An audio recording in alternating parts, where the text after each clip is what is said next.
fly. Like we're doing most things ourselves. I'm like Googling how to lead people, how to be a positive, how to be a chef. Yeah, how to be like a good workplace motivator. So we're like just doing. Did it help you out doing that? Googling that? No. Okay. Definitely not. I thought you were gonna say yes. I was just trying my best, like at my core, I'm like, dude, I come from like a good, reasonable family. Like my grandparents are honest, kind people. My parents are incredibly kind, though. Like they'll put a stranger before themselves, Yeah. So my baseline was just like, just be a good person. So we just did that. But I mean, most people came and they're like, what the fuck? What is this? Yeah, You don't know what you're doing. I bet, yeah. And I'm like, I understand this isn't for you, but you don't have to like... You don't have to shit on it. Yeah, it's not a reflection of me as a person. It's just it's what I know. It's the only thing I know at the moment. So. Yeah. Is this coming from cooks that were working out of other places, or like just... I mean, like, I would hire, like... We would try hiring everybody, like, whoever would give us a chance. I'm like, I'll just try it out. If you like it, you like it. If you don't, you don't. We're not making enough, like, a lot of money at that point, like, I hadn't made money for, like, the first, like, 2 years, like, it was just really hard to find that kind of, like, staff, so I'm just, like, doing it myself. I'm like... Yeah. Whoa. So, how did you go about finding staff? Just, like, Craigslist. Like, you never fucking done this before, you just put a Craigslist out. Yeah. And, who was your first sort of team that you started seeing, like, okay, we're getting somewhere? I had a friend that graduated from a hospitality program from Cal Poly Pomona, and he went to school with some people. So I was like, dude, you gotta help me out. Like, it's just me and Dara right now. We're dying. And then he was like, yeah, like, I have some people. So we just found, like, 2 people we ended up being really close to. They weren't, like, spectacular by any means, but we were just all just friends. I think the common denominator for every set of team that we've had is just like we get along and it's like easy to hang out. Yeah. And then we found Nikki, our GM. She came in probably, what was it, like under a year? Yeah, somewhere under a year. Like, thank God we found Nikki, because Nikki was this like sort of rigor, and like she's what binds all of us. Can Nikki come over here and be part of this right now? I want to know. I want to know what's up. So Nikki, before you showed up here, what made you want to show up here and work here? This place has been open less than a year, and it is what it is, and you look at it and you say... Yeah, well, me and John actually knew each other before. Yeah. Okay. Me and John are both from the San Gabriel Valley. Okay. So I knew John high school, college. I've known Nikki's boyfriend since senior year of high school. Okay. So I knew that he was opening a restaurant. Yeah. But it was just more, we were acquaintances rather than friends. Mm-hmm. So I was like, okay, cool. I just graduated from college with a hospitality management degree. So I was like looking for something in hospitality. My mentor at the time was the operations manager at Disneyland, so it was either be a area manager at Disneyland or try something myself that I knew that I wanted to kind of own. Like my own space. Yeah. Disneyland was always kind of like a little bit too bright and shiny. I hear you. I couldn't be like as squeaky clean as they wanted to be. Like, and also they roast their employees over there. Exactly. I have a few friends there that went the Disney route, and they're like smiling, but like tears are rolling. Exactly. So sad. I'm trying to like explain it in like the nicest possible way. Like, you really have to love Disney in order to like, be a part of it. Sure. And it just wasn't really me. And I feel like I saw Kato, and I saw it was like kind of carving out this space of its own. And when I came here, I was like, oh my gosh, it's so small. Like, I love it. Oh my gosh, they're doing that. Yeah, I like that. Oh, they're doing. We're like a garage band. Yeah, basically, it was. But she was repping you. Yeah. And that's what you needed. When it first came here too, it was just like very like the energy of it. Like I just needed to put a little bit more like softness into the dining room. You know what I mean? Like the vibe of it was different, but it wasn't bad. If that makes sense. Because we had 2 previous managers that were just super intense. They're like super fucking intense. And I was like, at some point, I was like, oh my god. They weren't intense. They were just very like they came. This was the first technical restaurant job that I ever had in my life. So I basically owned how to like manage, owned how to like create a space here. Mm-hmm. So everything at Kato is always kind of like a firsthand, like I guess storytelling from John's side and my side when it comes to the front and the back. Because we grew up here pretty much. Yeah. We made our mistakes here. I literally never worked I've never worked at a different, like I've worked at boba shops, but every Asian American girl has done that, you know? Every Asian American girl in high school has worked at either a yogurt shop or a boba shop, and I went the boba shop route, so... Like, we wanted to keep that kind of feeling of... There's a certain feeling in San Gabriel Valley that is just... Like, you go out with your friends, you go get boba, like, you go to this specific, like, place with the popcorn chicken, and we wanted to kind of create that sense of, like, elevation and that sense of, like, nostalgia here. Yeah. Yeah. Whoa. I think it was at that time, like, we really developed that... You want to sit? Yeah, No, pull it up. We really had that identity of, like, you'll be mean to us and you'll hate us or whatever, but we're like, fuck it, dude. Like, we're still nice to you. We're still trying to be hospitable. People were dicks to us back then. Bet. A lot of people were very upset, and obviously, like, we just, like, have the whole aspect of, like, kill them with kindness kind What of are situation. things that they would get upset about? It was just, like, weird. Like, a lot of people... kind of I feel like we're young. Yeah. We're young and we didn't have experience. So it's like, who are these motherfuckers like with a tasting menu like from San Gabriel Valley? Like they're like 23 years old. Like, yeah. I get you. But it wasn't our intention to do a tasting menu and be like snobbish about it. It was just we were making do with like limited resources. We didn't have a lot of space. It was easy to dictate and like easy to predict how much money you were gonna make. Yeah.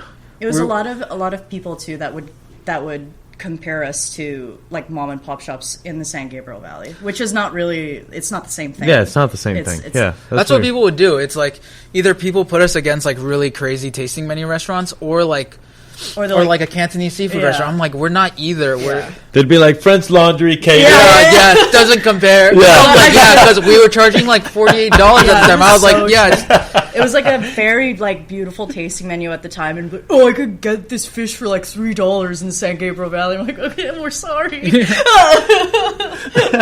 know what to tell you. We never got mad at people. And we were always apologizing. And it's like, I feel like there's like a sense of humility with the entire staff all the time. Like, we're just always sorry. We were just always so upset that people didn't like us. We're always like, dude, I'm sorry.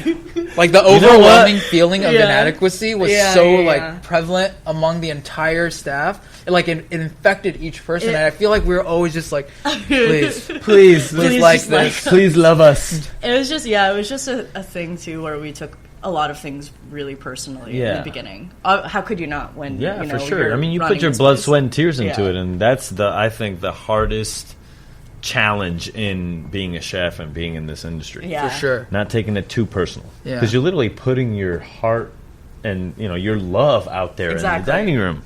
And we're still technically a mom and pop shop too, so a lot of the things that we do, like a lot of things that happen here, like it's literally like our life. And do you foresee expanding or moving location? Or? Yeah, we're trying to move right now. Yeah. Got you. Because you won't even keep this at all for anything. I think we will for something.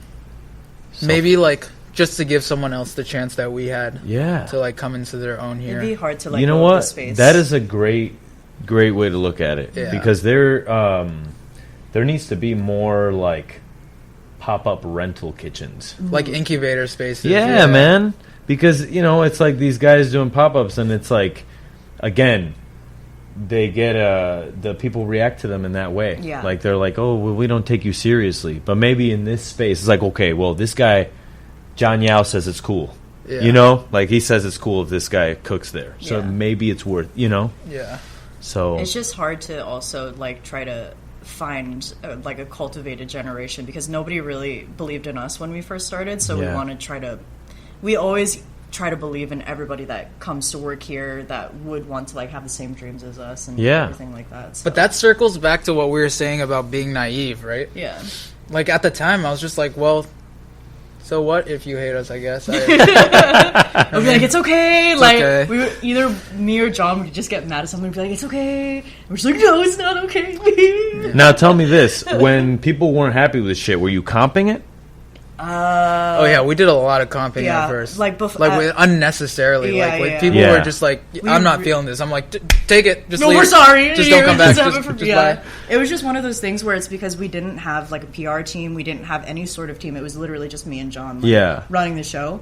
We were scared of like bad Yelp reviews. We were scared of like a bad review, like in any sort of newspaper article or anything like that. So, how did you guys deal with? I'm sure when you work together. Right, you have issues sometimes. Mm-hmm. Is there any of that? Does that have it? No. Or do you guys get along so well that it's like, what are you talking about? Really easy. Yeah, we're actually pretty easy to get along with. We don't there's no ego or anything. Yeah, and that's that's the key. Yeah, I think that's the key to the entire story so far. Right? Like, we have no ego. I do not. Yeah. If anything, we have imposter syndrome. And how did once you start getting popular?